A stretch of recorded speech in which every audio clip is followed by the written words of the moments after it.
For a while now, I've been cutting inlays into my books as an elegant solution to printing on a cover or simply leaving the cover blank. I've also been using them in the cameras that I make with book arts material. For instance, here's a recent camera that I've made. I use the inlay technique to label the f-stop on the camera so that I can always tell just how long to leave the shutter open. That'll give me a good clue.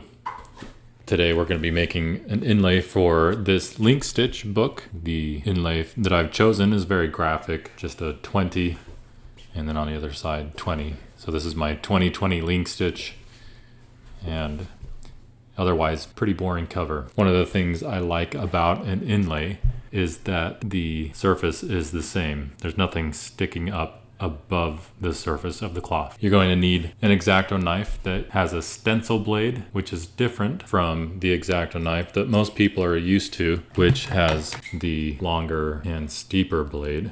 You're going to need a roll of blue tape, a self-healing mat. Later on, after we have cut the stencil, you're going to need your PVA glue and a glue brush. Let's get started. Start by laying out your book board onto your book cloth, paper side up.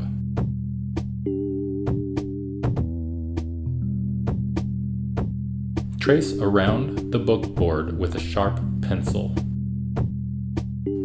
Tape the book cloth down, paper side up, to the cutting mat.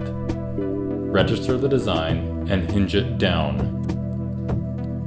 Since we're working from the back side, everything is mirrored, so if you want your design to be right reading and on the lower left corner, make sure your design is backward and that you register it on the lower right corner. Slip a piece of scrap book cloth paper side up between the design and the larger cover material. Tape everything down. Using a sharp X-acto blade, cut first the longer sweeping lines.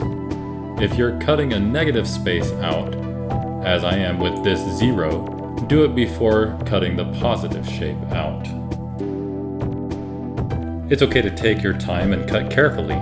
Make sure the blade is angled at 90 degrees to the surface. Also, keep your fingers behind rather than in front of or in the path of the blade.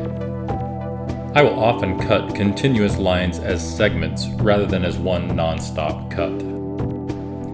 Remove the design cut, followed by the 2 pieces of book cloth, and carefully set them aside.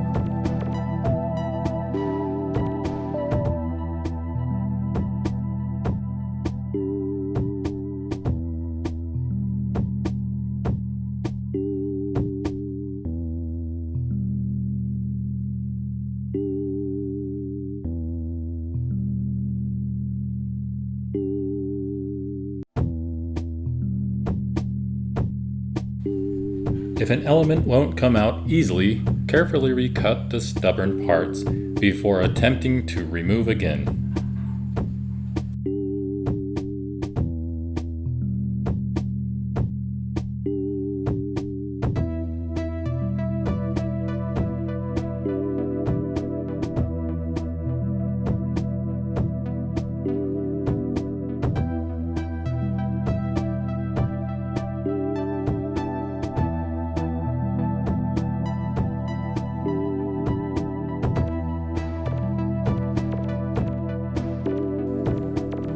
On tight curves or corners, I often stitch the cut, cutting small segments at a time.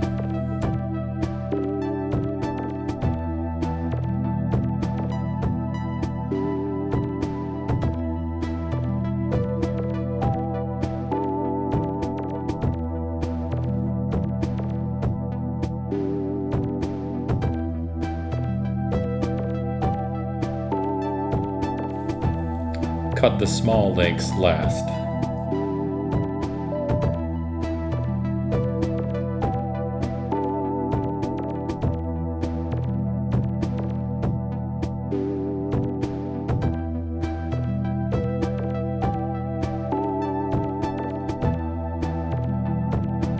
After cutting, carefully remove the tape, pulling horizontally rather than vertically.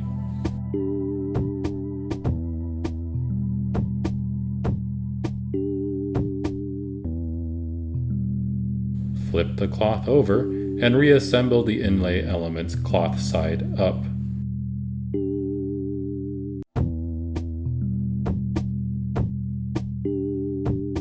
Perform a visual inspection as well as a tactile inspection to determine that the elements of the inlay are nested properly.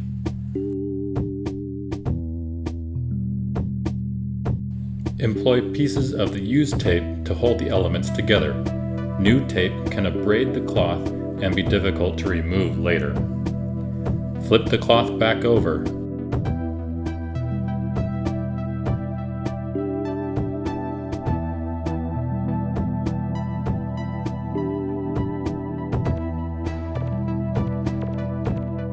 Apply glue to the back side of the book board and carefully register it down to the paper, ensuring that the edges of the board line up with the graphite lines drawn earlier.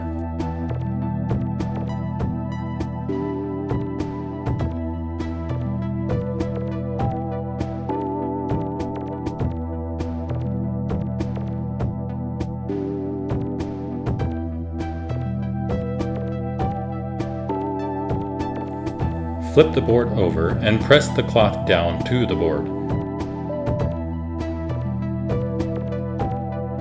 Using a bone folder to burnish the cloth will help to remove buckles and air bubbles. Gently lift the tape, being careful to avoid pulling the inlay off with the tape. The flat of the blade can help to keep the inlay pressed down as you lift the tape.